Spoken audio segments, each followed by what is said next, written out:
Assalamu alaikum wa rahmatullahi wa barakatuh. This chapter is on devotion to God. In Arabic, devotion means al-ikhlas. So, while reciting the chapter, all through this chapter it talks about the devotion to Allah subhanahu wa ta'ala, al-ikhlas. And you will find the phrase al-ikhlas, devotion, is repeated a lot in this chapter.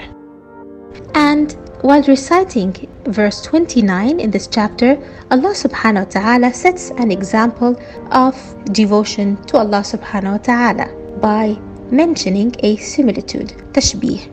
Then we will find a significant verse 54, in which it talks about devotion to God and returning to His path. The meaning of this verse, it is, O my servants, who have transgressed against their own souls, do not despair of God's mercy.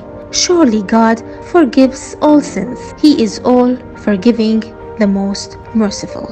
And return to your Lord. Then, at the end of this chapter, Allah subhanahu wa ta'ala warns us of not being devoted to Him in verse 65 and 66. So why is it called the companion, as ZUMAR?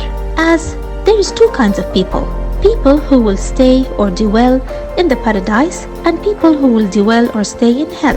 And those who disbelieve shall be driven into hell in companions, in groups. And good people, or the believers, they will be led to paradise in groups, not individuals.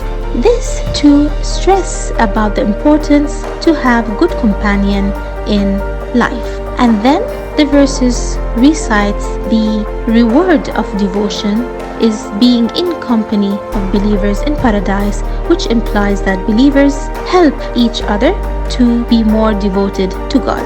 So, while reciting this chapter, we must remember the impact of one's companions on one's act and devotion to God. Thank you.